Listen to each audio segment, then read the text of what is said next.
안녕하세요. 오늘도 사연살롱을 찾아주셔서 감사합니다. 저는 올해 40 초반이 된 윤숙희예요.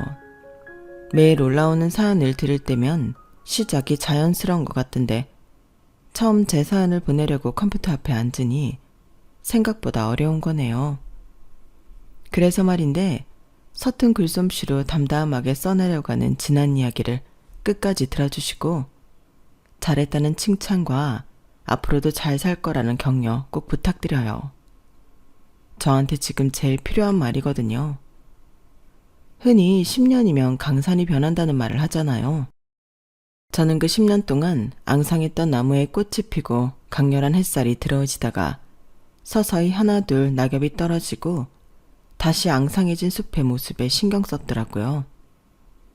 겉에서 볼 땐 알록달록한 옷을 여러 번 갈아입은 게 다인 줄 알았는데 숲 안으로 들어가 보니 가관이었던 거죠. 결혼 생활. 결혼이라는 테두리 그 모습에만 열중했던 게 이유라면 이유일 수 있는데 살기 퍽퍽하다 보니 그게 다인 줄 알았네요. 12년 전 저는 선배의 소개로 만나 6살 연상의 남편을 만나 결혼했어요. 성격이 내성적인 저와 달리 남편은 첫 만남에서부터 유쾌하고 따뜻했죠. 카페에 늦게 도착한 저에게 기다리는 동안 수키 씨 취향이 맞을 것 같은 책을 골라봤다며 제가 평소 좋아하던 작가의 소설책을 건네줬어요. 제가 그 작가를 좋아한다고 제 친구에게 미리 물어봤다더군요. 그 세심함에 마음이 기루었던 것 같아요. 연애 기간 동안 남편은 제가 직장에서 상사와 갈등이 있을 때도 제가 옳다며 항상 제 편을 들어줬어요. 수키야, 내가 열심히 일해서 꼭 행복하게 해줄게. 5년 안에 우리 집도 마련하고 10년 안에는 아이들 교육비까지 든든하게 준비할 거야. 아직 결혼 생각이 없던 저에게 구체적인 인생 계획표까지 그려가며 저를 안심시켰죠. 그 청사진을 믿고 연애 10개월 만에 서울 외곽의 전세로 신혼집을 구했습니다. 방 2개짜리 아파트였지만 그 공간이 저희에겐 천국 같았어요. 남편과 저는 매일 저녁 함께 요리하고 주말에는 커튼이며 작은 화분까지 하나하나 고르면서 우리만의 공간을 만들어갔어요. 둘이 앉아 TV를 보다가도 이제 매일 헤어지지 않아도 된다며 서로 애틋하게 바라보고 웃기도 했었네요. 매일 출퇴근하면서 남편을 위해 어떤 요리를 해줄까? 고민하는 것도 행복한 일상 중 하나였어요.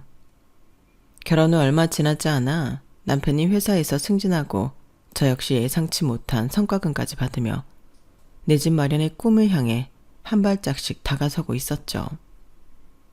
그런데 어느 날 남편이 퇴근 후 평소보다 늦게 들어왔어요. 그때 눈빛이 평소와 다르더군요. 여보, 오늘 회사에서 무슨 일 있었어? 남편은 한참을 망설이다 입을 열었어요. 사실 내가 2년 동안 준비해온 사업 아이템이 있어. 요즘 회사에서 이런 젊은 직원들의 아이디어는 무시하고 상사 비위나 맞추라고 하는 게 너무 답답해. 내 사업을 해보고 싶어. 순간 가슴이 철렁 내려앉았어요. 남편의 말은 우리가 그동안 계획해온 모든 것을 뒤엎는 일이었으니까요. 안정적인 직장을 그만두고 창업의 길로 간다니 도대체 무슨 생각인가 싶었죠. 정말 확신해? 지금 오빠 위치가 얼마나 안정적인지 알잖아. 승진한 지 얼마 안 됐고 실패하면 우리 계획이 다 틀어져. 그거 알고 하는 소리야? 수키야, 난 이대로 평생 남의 회사에서 눈치 보며 살고 싶지 않아. 아무리 내가 승진하고 승승장구하면 뭐해. 결국 남한테 좋은 일 시키는 거잖아. 내 아이템은 정말 가능성이 있어. 지인들도 다 가능성이 있다고 했어. 겉으로 애써 태어난 척 침착하려고 했었지만 이미 저는 속으로 울고 있었네요. 남자들은 왜 결혼 전에는 이런 이야기를 하지 않을까요? 상의 없이 함께 계획했던 모든 것을 틀어버리는 남편 때문에 만남부터 연애, 그리고 프로포즈의 순간까지 머릿속에 떠오르며 한숨만 나오더라고요. 매일 밤 토론이 이어졌고 결국 남편의 간절함에 조금씩 마음이 흔들렸어요. 그래, 내 남편을 믿자. 그는 항상 책임감 있게 행동해 왔잖아. 그리고 만약 성공하면 정말 더 큰 미래가 기다리고 있을지도 몰라. 한 달간의 고민 끝에 우리는 결국 전세금을 빼서 남편의 사업에 투자하기로 했죠. 8천만 원. 당시 저희 부부가 모은 전 재산이었어요. 마침 전세 계약이 끝나가는 시점이라 더 저렴한 월세로 옮기면서 차액을 사업 자금으로 쓰기로 했던 거죠.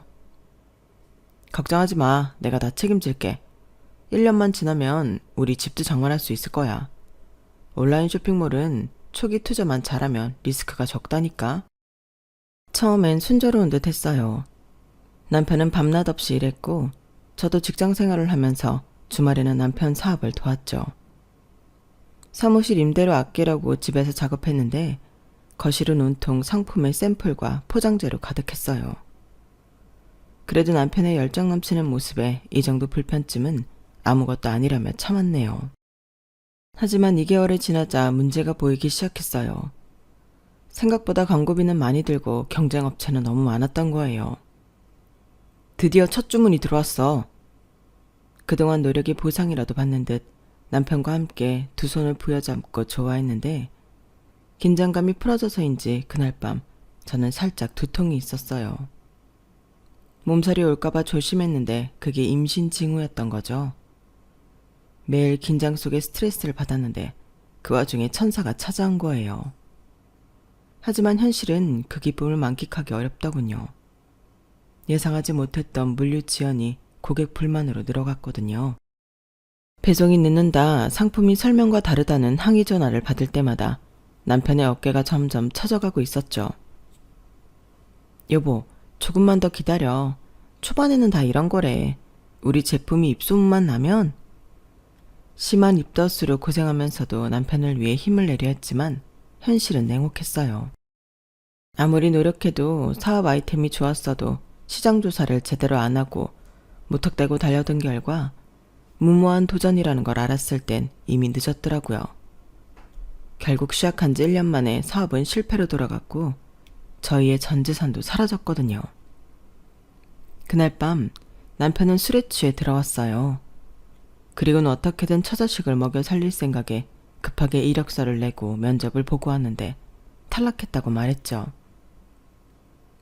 당신 결혼할 때 이런 남편 원한 게 아니었지? 술이 떡이 될 정도로 마신 것 같았는데 저를 보더니 미안한 듯 무심코 내뱉은 남편의 말에 저는 울음을 참을 수가 없었어요. 두 손으로 얼굴을 가리고 울던 중에도 뱃속의 아이가 걱정돼 억지로 감정을 추스르던 기억이 나네요.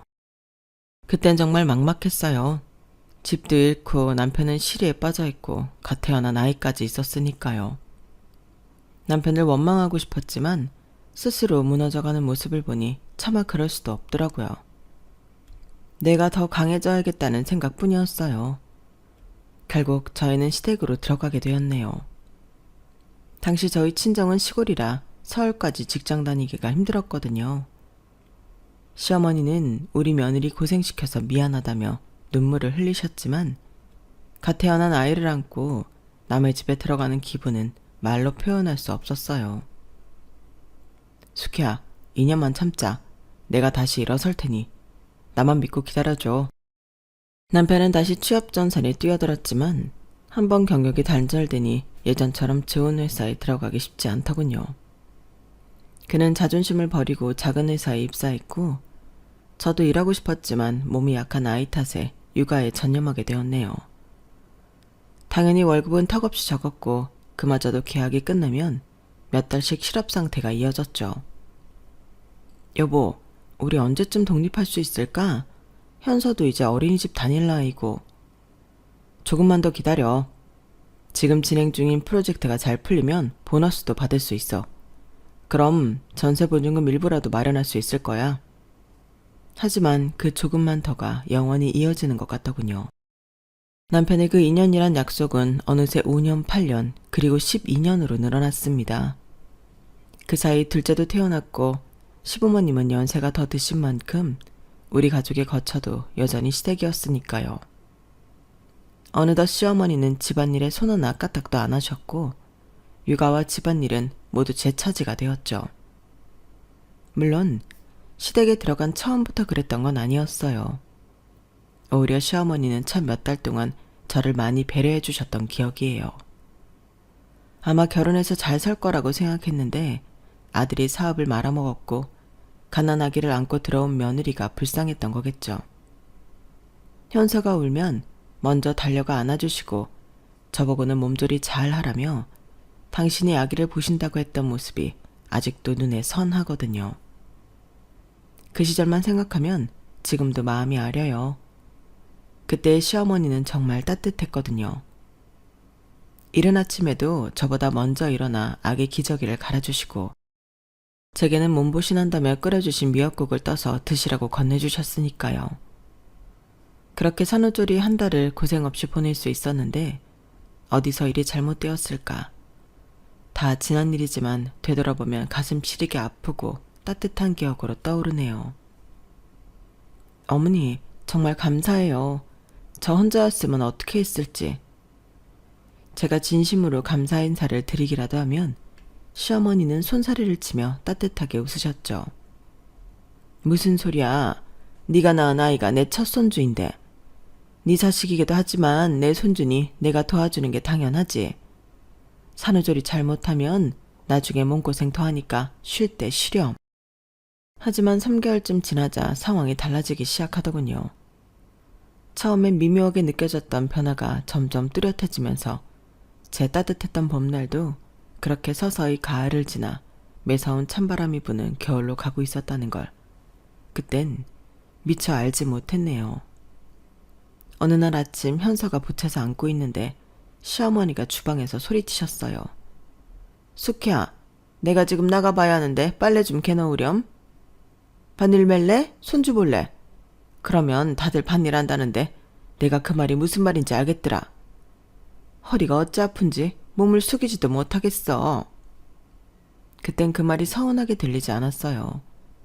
그만큼 많이 봐주신 덕분에 저도 빠르게 출산 전 컨디션으로 돌아왔거든요. 오히려 제 몸이 빠르게 정상 컨디션을 찾은 만큼 어머니를 힘들게 한 것 같아 죄송한 마음도 있었죠. 그런데 그런 일이 하루로 끝나는 게 아니더라고요. 아침밥 준비는 숙희 네가 하는 게 좋겠다. 이제 조금 있으면 애 이유식도 먹이고 밥도 챙겨 먹어야 하는데 해봐야 실력도 늘지. 안 그래? 그러시더니 또 며칠 뒤에는 그러시더라고요. 오늘은 청소기만 돌리지 말고 물걸레질도 좀 하고 그래. 청소기만 돌리니까 바닥에 먼지가 그대로잖아. 매일은 어렵더라도 2, 3일에 한 번은 물걸레질 해줘야 애 기관지에도 좋은 거야. 알지? 그렇게 하나씩 집안일이 제게 넘어왔어요. 남편이 출근하고 시아버지도 나가시면 집에는 저와 시어머니 그리고 아기만 남았죠. 처음에는 시어머니가 하나 둘 이유를 대시며 지시하는 일만 했는데 어느새 제가 모든 집안일을 도맡아 하고 있더라고요. 아침부터 저녁까지 빨래, 청소, 설거지에 아기 돌보기까지. 시어머니는 TV만 보시거나 친구분들과 약속이 있다며 외출하시는 게 어느덧 일상이 되더라고요. 제가 현서를 안고 청소기를 돌리다 보면 세탁기가 다 된 지 한참 지난 적도 있었어요. 그럴 때면 이런 말씀도 하시더라고요. 세탁기 다 되면 빨래부터 널어야지. 안 그러면 주름 다 생겨서 말라도 다림질 별도로 해야 해. 얼마나 귀찮아. 일을 2번 하는 거잖아. 다음부턴 꼭 세탁기 다 됐다는 소리 들리면 하는 일 멈추고 빨래부터 널어. 알았지? 이게 다 생활의 지혜야. TV를 보시다가 세탁기에서 빨래를 꺼내는 저에게 말씀하셨죠. 저는 청소기 소리에 정신이 팔려 언제 다 되었는지도 몰랐거든요. 어머니는 그 소리 다 듣고 계시면서도 당연히 당신 일이 아니라고 생각하셨던 거예요. 어느 순간 잔소리만 하실 뿐 절대 손은 대지 않으셨어요. 식사 준비를 할 때도 먹고 싶은 음식에 대해 말씀하시거나 간이 너무 짰다, 싱겁다, 훈수만 두셨을 뿐 도와주시는 일은 일절 없었고요. 한 번은 현서가 갑자기 열이 나서 밤새 안고 있었어요. 아침이 되어 녹초가 된 상태로 주방 싱크대에 쌓인 그릇들을 보며 한숨이 나왔죠. 도무지 움직일 힘이 나지 않아 어머니께 부탁드렸어요. 어머니, 제가 어제 현서 밤에 보채느라 잠을 잘 못 잤어요. 도무지 체력이 안 되네요. 청소기도 돌려야 하는데 죄송하지만 설거지만 좀 도와주실 수 있을까요? 시어머니는 TV를 보다가 저를 힐끗 쳐다보시더니 별것 아니라는 투로 말씀하셨죠. 에이, 내가 네 나이 때는 애 셋에 시할머니까지 모시고 살았어. 근데 고작 애 하나에 체력이 안 되는 게 어딨어. 요즘 젊은 사람들은 나약해도 너무나 약해. 그러지 말고 저녁에 현서 재우면 나가서 동네라도 한 바퀴 뛰고 오렴. 애는 크는 만큼 네 나이도 될 텐데 체력이 지금보다 더 떨어지면 다 늙은 내가 집안일 하리? 어머니, 그래서 어머니 지금도 비 오면 허리 아프시다고 말씀하시잖아요. 힘든데 쉬지 못하고 일 계속하셔서요. 저도 그러면 어떡해요. 다른 날 같으면 제가 하죠. 그런데 저 정말 어제 현서 보느라 한숨도 못 잤어요. 울려고 내려놓으면 어머니나 그이 잠 못 잘까봐 어제 밤새 안고 있었거든요. 고생을 대물림하는 게 당연하다는 듯 말씀하시는 시어머니 말투에 저도 모르게 입이 자동으로 열리더라고요. 그리고 어머니, 지금은 예전과 달라요. 모시고 사는 게 어딨어요? 같이 사는 거지. 시어머니는 제 말에 놀라신 듯 눈을 동그랗게 뜨시며 저를 한참 쳐다보시더라고요. 평소 제가 대꾸를 잘 안 하는 편이었거든요. 시부모님 댁에 들어와 산다는 게 이유라면 이유였겠죠. 그러고 보니 그게 문제의 시초였는지도 모르겠지만요. 여하튼 지렁이도 밟으면 꿈틀한다고 더 이상은 안 된다는 생각이 들었던 것 같아요. 하지만 뛰는 놈 위에 나는 놈이 있다더니 시어머님이 딱 나는 분이셨네요. 어머, 너 지금 나한테 한 말이지? 지금 너랑 나 둘이 있으니까 분명 나한테 한 말 맞지? 나 놀라서 심장 벌렁거리는 거 들리니?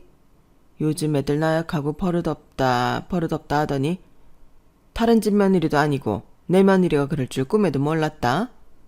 두 눈 부릅뜨고 말대꾸를 다다니 말세야 말세. 세상에 어떻게 돌아가려고. 결국 시어머니는 거실 TV를 끄시더니 저 들으라고 큰 소리로 중얼거리시며 안방으로 들어가시더라고요. 어찌나 어이없던지 눈물이 찔끔 나오려다가도 어금니를 꽉 깨물게 만들었죠. 그날 저녁 퇴근한 남편에게 쌓였던 서운함과 분노가 뒤섞인 감정들을 털어놓았어요. 당신 입장 이해해.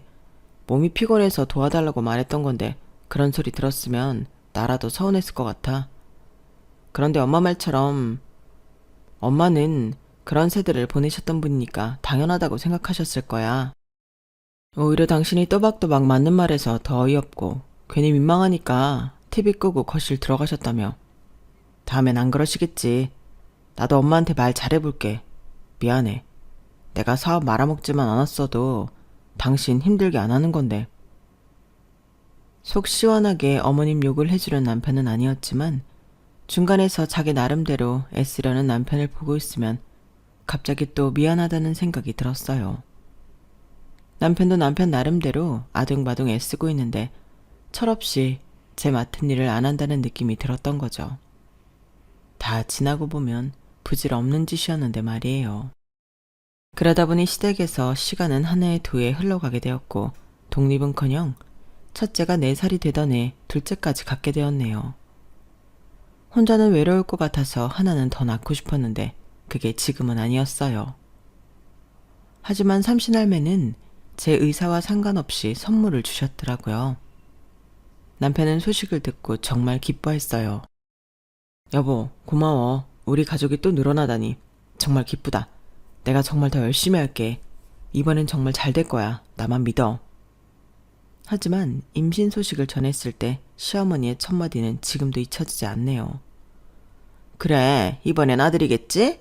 내가 말은 안 했지만 우리 집안 대끈기는 줄 알고 내가 얼마나 조마조마했다고. 한 번도 아들을 낳아야 한다고 저에게 말씀 안 하셨기에 정말 놀랐어요. 한편으론 집안일은 다 시키면서 부담은 주기 싫으셨던 걸까 생각하며 의외로 나쁜 분은 아닌가 보다 싶기도 했고요.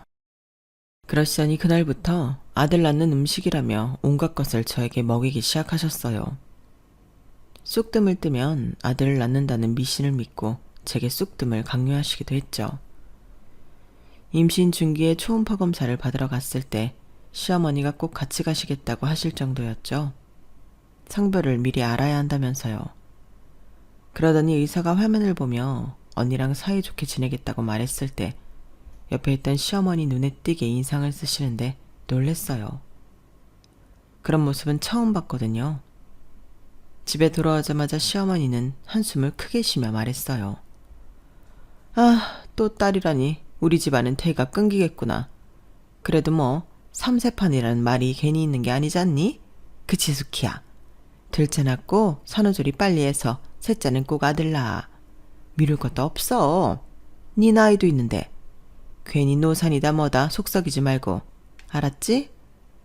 그 말을 듣는데 저도 모르게 감정이 폭발하더군요. 임신이라 예민한 시기였는지 아니면 그동안 혼자 집안일 다 하면서 쌓여왔던 분노였는지 지금 생각해봐도 갈피를 잡기 어렵지만요. 어머니, 요즘 시대가 어느 시대인데 아들이에요. 아들 있다고 잘 사는 시대는 아니잖아요. 건강하게 태어나면 감사한 거죠. 아직 뱃속에 있는 애 들으면 어떻게 하시려고 그런 말씀을 아무렇지 않게 하세요. 최대한 감정을 추스리며 말하려고 애썼어요. 병원이라 주위에 사람도 있었고 옛날 사고방식을 가진 분이시니 안 먹힐 거라는 걸 알았지만 제 생각은 꼭 말씀드리고 싶었으니까요. 무슨 소리야? 아들 있다고 잘 사는 시대가 아니라니. 그럼 나 죽어서 제사밥도 못 얻어먹고 구천을 떠돌라는 이야기니? 내 아들이 해주는 제사밥까지만 얻어먹으라는 거야? 네가 아직 젊어서 아들의 소중함을 모르나 본데 그러는 거 아니다. 너도 나처럼 나이 들어봐라. 아들 하나 낳을 걸 하는 후회할 게 뻔해. 그때 가서 이예민 말 들을 걸 후회하지 말고 내 말 새겨들어. 그러다 보니 어쩌면 당연한 이야기지만 시어머니의 산후조리 같은 건 둘째 낳았을 때는 기대조차 할 수 없었어요. 첫째 때는 그래도 한 달 정도 도와주셨는데 둘째는 아예 손을 놓으셨거든요.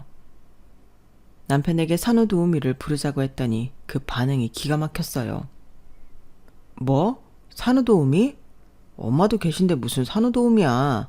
남들이 보면 뭐라고 하겠어. 내가 엄마한테 잘 말해볼게. 그런데 돈 쓰면 분명 뭐라고 잔소리하실 게 뻔한데 집안일은 내가 퇴근하고 와서 도울게. 현사는 낮에 어린이집 가고 그렇게 힘들 것 같지도 않구만.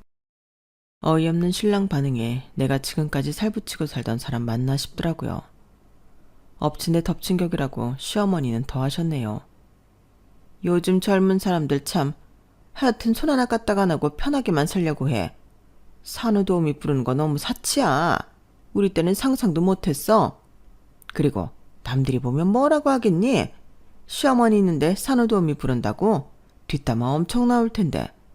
산후조리가 뭐 별거야? 뜨끈한 방에 누워서 미역국만 먹으면 되는데 배고프다고 젖주는 게 뭔 일이야? 집안일? 의사도 가만히 누워있으면 오히려 안 좋다고 TV에서 나와서 말하더만. 쉬면서 청소기 돌리고 그러는 거지. 하여튼 어떻게든 돈 벌 생각은 안 하고 돈 쓸 궁리만 하고. 그 순간 뭐랄까 제 안에 무언가가 툭 끊어지는 느낌이었어요. 남편에게 뭐라도 말해봤자 소용이 없다는 걸 깨달았죠. 말보다 행동이라는 생각이 들었어요. 그래서 아무것도 안 하기로 했어요. 그냥 정말 아무것도요. 다음 날부터 저는 오로지 둘째만 안고 있었죠. 밥하라는 소리에 대꾸도 안 했고 당연히 빨래, 청소, 설거지, 장보기 모든 집안일에서 완전히 손을 뗐어요. 현서는 어린이집에 가고 저는 그냥 방에서 아기만 돌봤어요. 첫날은 아무도 뭐라 하지 않았어요. 당신들이 한 말이 있으니 나와서 이래라 뭐해라 말하기 민망했겠죠. 그런데 오래 못 가더라고요. 둘째 날 시어머니가 주방에서 소리치시더라고요. 수키야, 설거지가 산더미처럼 쌓였는데 좀 치울래? 저는 무덤덤하게 대답했어요. 어머니, 저 지금 아기 젖 먹이고 있어요. 3시간 뒤에도 비슷한 상황이 반복됐죠. 수키야, 빨래 좀 돌리자. 파구니가 넘치겠다.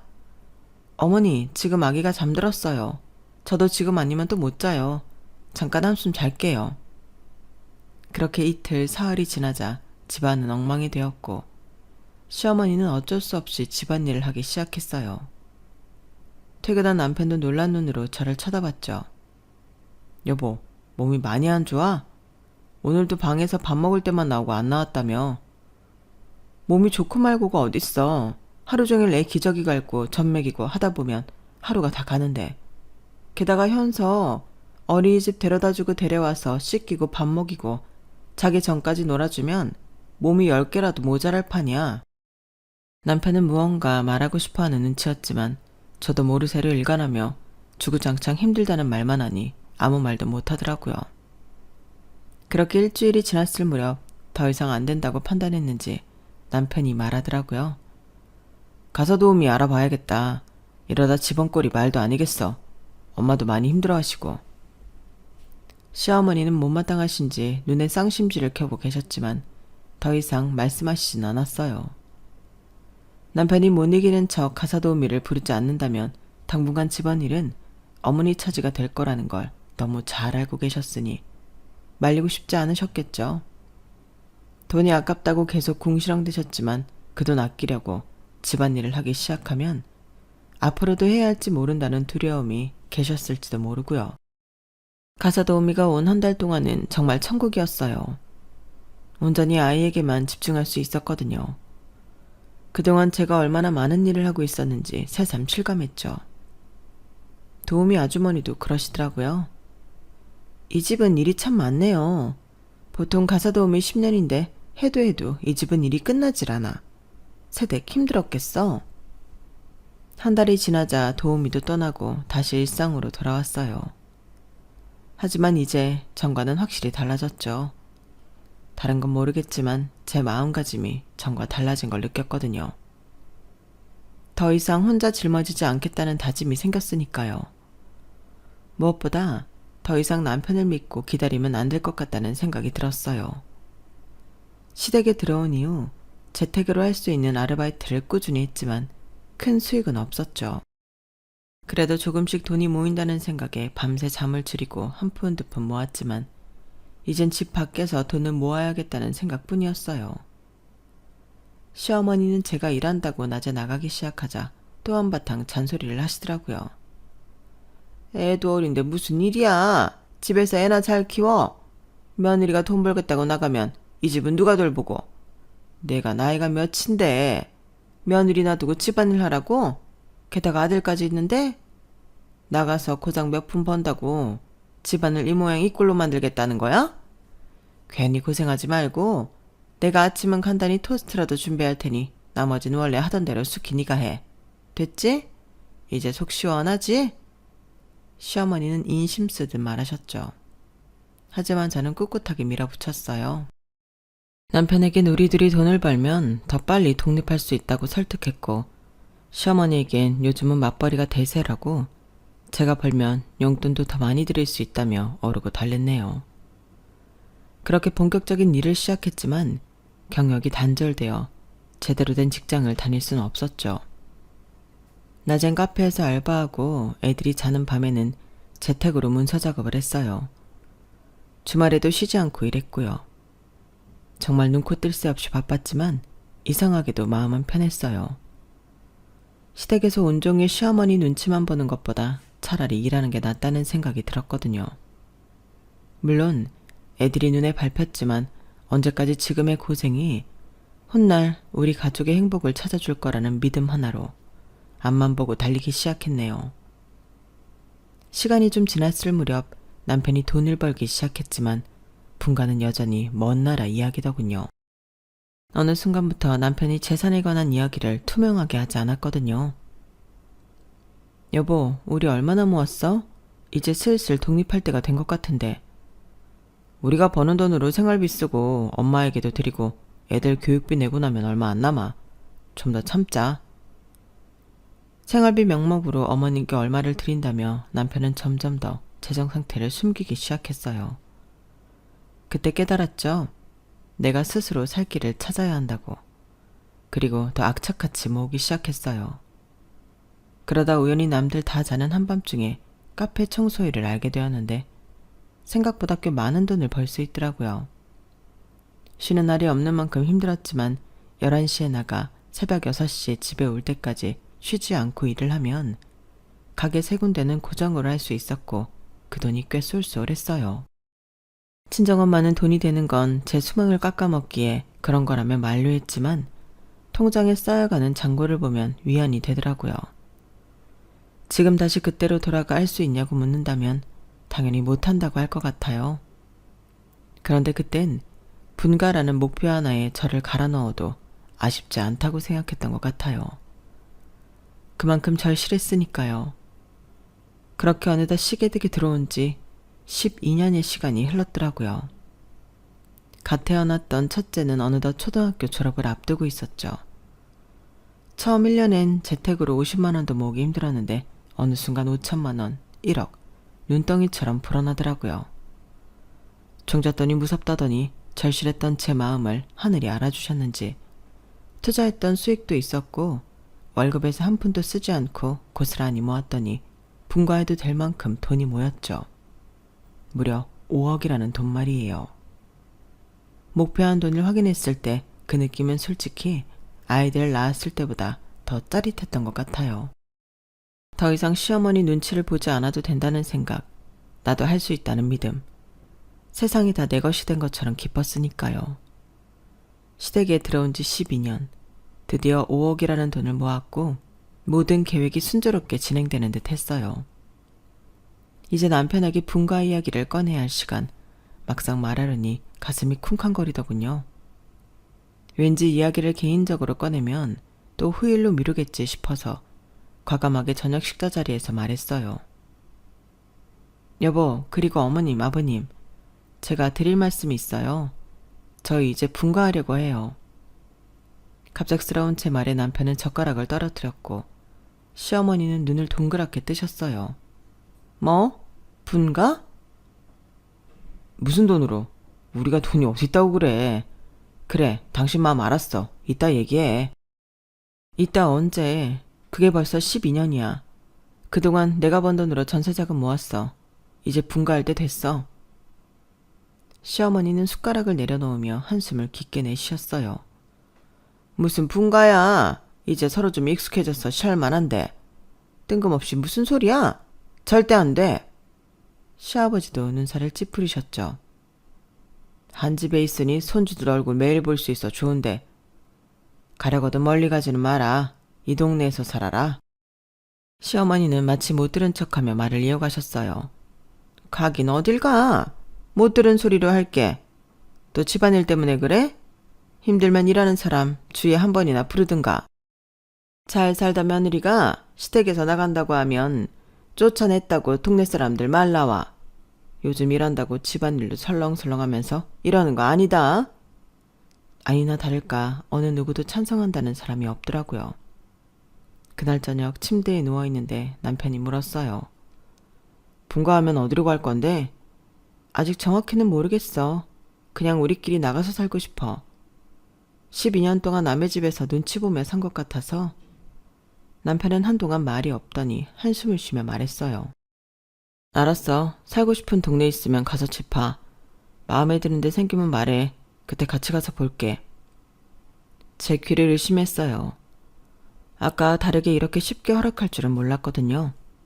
아마도 남편도 분가의 필요성을 느끼고 있었나 봐요. 아니면 제가 진짜 독립할 거라고는 생각하지 않았던 건지도 모르겠고요. 그날부터 열심히 집을 보러 다녔어요. 첫째 아이의 중학교 진학도 고려해야 했기에 학군이 좋은 곳을 중심으로 알아봤죠. 인터넷으로 매물을 검색하고 휴일이면 부동산을 돌아다니며 집을 봤어요. 2주 정도 지났을 무렵 시어머니가 갑자기 물으셨어요. 그래서 마음에 드는 집은 구했니? 몇 군데 있는데 아직 모르겠어요. 큰애 중학교도 생각해야 하니까 더 복잡하네요. 시어머니는 고개를 끄덕이셨어요. 그래, 이사 계속 다니는 것도 일이니까 이왕이면 애들 학교도 좋은 데로 가는 게 맞지. 한 달이면 이사 가나? 집 구해지면 이삿날 잡아봐야 알겠지만 빠르면 한 달, 늦어도 2달이겠죠. 분가 안 된다고 하시더니 허락하시게요? 허락하고 말고 할 게 뭐 있냐? 네가 언제 내 말 들었냐? 내가 안 된다고 했는데 집 보고 다니고 있지 않냐? 하고 싶은 거 하는 상전 며느리니 어차피 분가할 것 같아 물어본 것 뿐이야. 속으로 웃음이 났어요. 미운 정도 정이라고 내심 시원 섭섭하신가 보다 생각했죠. 그러다 드디어 마음에 드는 집을 찾았어요. 초등학교와 중학교가 도보 5분 거리에 있는 아파트였죠. 남편에게 보여줬더니 좋다고 동의했고요. 그렇게 5억으로 전세 계약을 했어요. 오래된 아파트에 복도식이라 방도 2개고 남들이 보면 별것 아니라고 생각하겠지만 저에겐 어떤 궁전보다 근사하게 느껴졌죠. 계약금을 치르고 나니 마치 구름 위를 걷는 듯한 기분이었고요. 한 달이라는 시간을 어떻게 보냈는지 모르겠어요. 매일 콧노래를 부르며 손꼽아 기다렸는데 시간이 참 더디게 가는 느낌이었거든요. 그렇게 이삿날이 다가왔어요. 휴가 못 내서 미안해. 거래처 들렀다 가야 해서 일정을 맞출 수 없었어. 요즘 이삿짐센터 잘 되어 있으니 어렵지 않을 거야. 수고해. 혼자 이사해야 하는 게 내심 서운했지만 크게 개의치 않았어요. 어차피 제가 추진한 분가였으니까요. 그렇게 저는 마지막 짐을 챙기고 시어머니께 인사를 드리자 의외로 싱글벙글 웃으시더군요. 가서 잘 살아라. 그 미소가 왠지 모르게 어색했지만 그때는 깊게 생각하지 않았어요. 드디어 꿈에 그리던 분가였으니까요. 설레는 마음으로 이삿짐 센터 직원들보다 먼저 이사할 집에 도착했어요. 그리고 현관 비밀번호를 눌렀는데 이상하게 작동하지 않았어요. 이상하다? 분명 비밀번호 맞는데? 다시 한번 천천히 눌러봤지만 역시 안 열렸어요. 그때 집 안에서 소리가 들리더니 문이 열렸어요. 낯선 여자가 서 있었죠? 무슨 일이신데 남의 집 비밀번호를 누르세요? 순간 당황해서 말을 더듬었어요. 아, 저 오늘 새로 이사 오는 사람인데요. 혹시 아직 이사 안 가신 건가요? 무슨 소리예요? 저희가 어제 이사 왔는데요. 네? 그럴 리가 없는데. 여기 맞나요? 센트럴 아파트 315동 1102호. 다 맞아요. 저희 어제 이사 왔다니까요. 무슨 일인지 모르겠지만 경찰에 신고하기 전에 가세요. 당황스러워서 얼른 문을 닫고 나왔어요. 곧바로 남편에게 전화했지만 받지 않았죠. 2번, 3번, 10번. 계속 전화했지만 남편은 끝내 받지 않았어요. 그새 도착한 이삿짐센터 직원들은 어리둥절해하면서 짐을 어디에 내려놓아야 할지 물었어요. 당장 짐을 풀 곳이 없었기에 일단 시댁으로 돌아가자고 했어요. 머릿속이 하얘지며 눈앞이 캄캄했죠. 시댁에 도착했을 때 현관문이 열려 있었어요. 거실이 소란스러웠는데 누가 왔는지 큰 소리로 말이 오가고 사람이 들어왔는데도 모르고 말하더라고요. 거실에 낯선 여자가 앉아 있었어요. 배가 남산만큼 불러 있었죠. 그 옆에는 제 남편이 앉아 있었어요. 시어머니도 함께요. 시어머니는 임신한 여자의 손을 잡으며 웃음을 짓고 계셨죠. 이게 다 인연인가 봐. 우리 집 대가 끊기는 줄 알았는데 이렇게 복덩이가 우리 집에 왔어. 이 얘기 뱃속에 우리 아들씨가 들었다니까. 내가 지금 죽어도 여한이 없네. 어떻게 쫓아내나 걱정했는데 내 며느리가 되려고 그랬나? 지발로 나간다는데 내가 말릴 틈도 없이 이렇게 딱딱 맞아 떨어지다니. 이제 우리 집에 좋은 일만 생기려나 봐. 이제 2억 꽁돈 생겼으니 그걸로 2층 리모델링하고 들어와. 내가 손 하나 깠다가 안 해도 되게 산후조리 제대로 해줄 테니까 걱정 말고. 순간 피가 거꾸로 솟는 기분이었어요. 그동안 쌓였던 모든 감정이 폭발했죠. 이러려고 내가 분가한다고 할 때 다들 못 이기는 척 분가하라고 등 떠밀었던 거예요? 시어머니는 눈을 동그랗게 뜨더니 코웃음을 쳤어요. 입은 삐뚤어져도 말은 바로 하랬다. 언제 내가 등 떠밀었어? 나가고 싶어 안달하던 거 아니었니? 나도 우리 집 싫다는데 내가 붙잡을 이유 없잖니. 근데 날 쫓아내는 사람처럼 말하네? 그리고 우리 집 대도 이어준다는데 마다할 이유 없잖아. 안 그래? 호박이 넝쿨채 굴러들어왔는데 막말로 네가 이 집 대를 이었니? 시부모 공양을 제대로 했니? 그렇다고 부부 사이가 좋은 것도 아니고. 이 여자 들어앉히려고 지금까지 피같이 모은 내 돈 중도금 2억을 그렇게 날린 거예요? 나 내쫓고 이 집 리모델링해서 살려고? 시어머니도 결국 이 계획에 가담하신 거네요. 말 조심해. 빼돌리긴 뭘 빼돌려. 사실 당신이 번 돈이면 내가 번 돈이나 마찬가지인데 내가 내 돈 찾아 쓰겠다는데 뭐가 잘못됐어? 그런데 순간 예상치 못한 사람들이 거실로 들어왔어요. 경찰이었죠. 그리고 제 변호사님도요. 김철수 씨, 사기 횡령, 문서 위조 혐의로 체포합니다. 이건 무슨 소리야? 그건 경찰서 가서 이야기해. 검찰도 그렇게 생각하는지 어디 한번 보자고. 경찰이 남편을 연행하는 동안 저는 가방에서 서류 한 뭉치를 꺼냈어요. 예전보다 사업이 잘 될 것 같다고 매일 늦게 들어온다더니 사업이 아니라 연애를 하고 있었더라? 그것도 유부남이? 아주 애간장이 녹던데? 눈이 동그래진 시어머니와 당황한 내언녀를 향해 차분히 말했어요.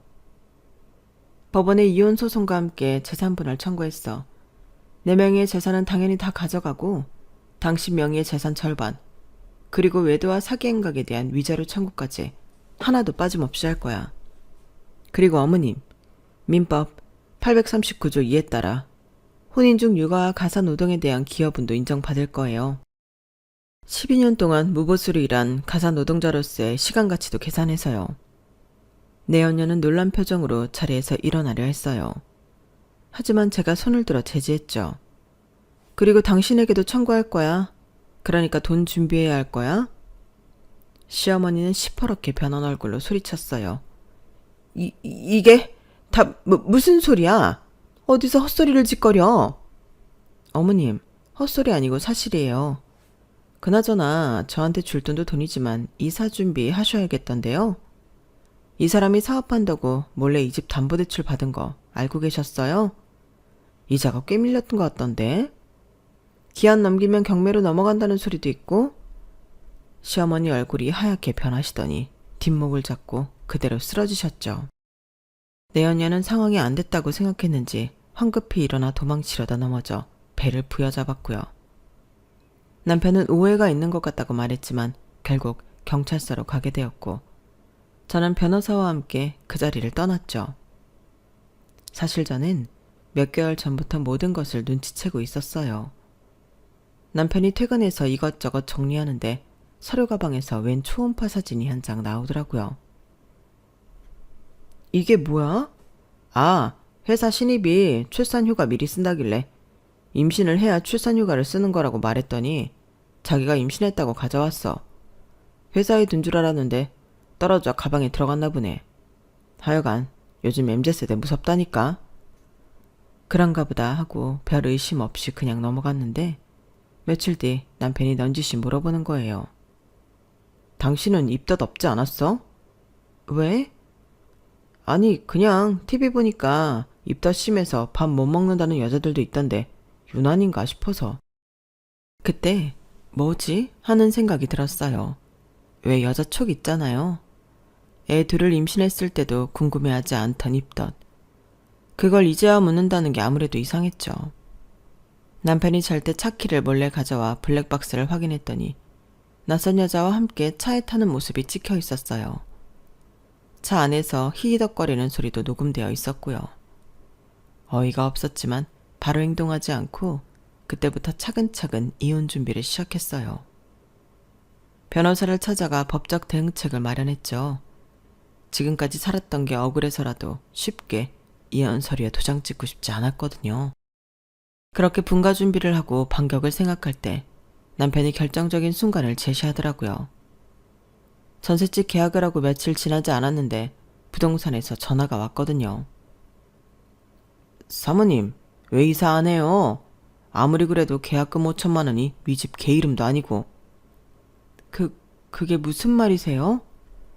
급하게 돈 쓸 데가 있어서 계약 파기한다며 오늘 남편이 왔다 갔어. 그런데 내가 아무리 생각해도 이건 아닌 것 같아서 집주인한테 말해뒀거든. 오늘 중 다시 계약하면 아무 일 없던 걸로 해준다고 했고. 어이가 없었죠. 아무리 자신이 번 돈이 아니고 사업을 하며 말아먹은 돈이 많아 돈 몇 천만 원이 우습게 보였나 싶었고요. 그리고 차분히 생각했죠. 그래, 갈 때까지 가보자고요.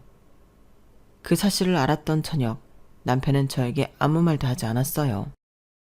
태연하게 중도금 넣고 이삿날 잔금 넣으면 되는 거지 라고 묻더니 오랜만에 이사하니 가물가물하다며 넌지시 물을 뿐이었죠.